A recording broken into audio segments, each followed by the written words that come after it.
Aujourd'hui, on plonge dans le monde du football amateur dans un village de l'Aisne. Devinez lequel? Je m'appelle Camini, je viens pas de la Tessie, je viens d'un petit village qui s'appelle le Marly-Gaumont. Ici, l'équipe a entre 17 et 49 ans.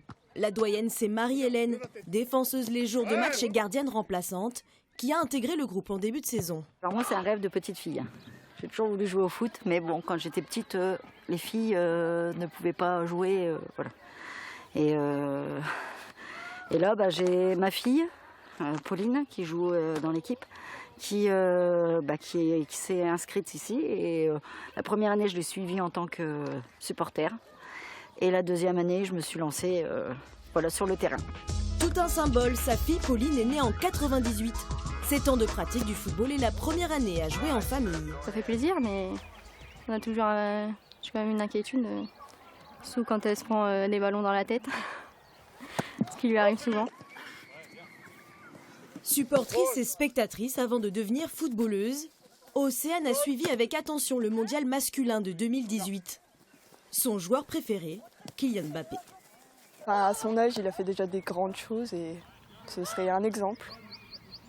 Et les filles? En filles, c'est vrai que même moi, je regarde moins.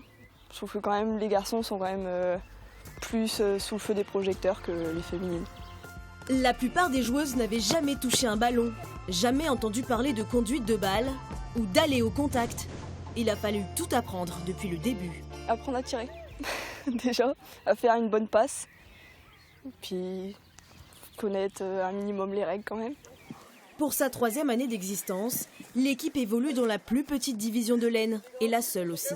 Il s'agit de football à 8. Au-dessus, c'est du régional à 11, un tout autre niveau. À part dans la rue, j'ai jamais vraiment joué à 11, donc 8, ça me va très bien, ça fait travailler le cardio.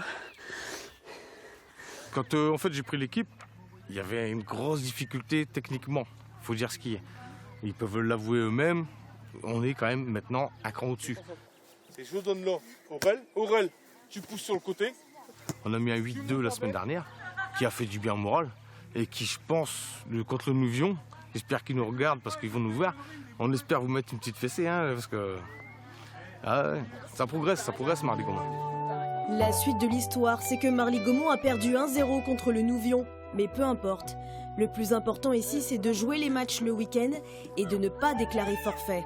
Un mot d'ordre depuis la création de l'équipe il y a 3 ans. Et frappe avant le plomb, allez.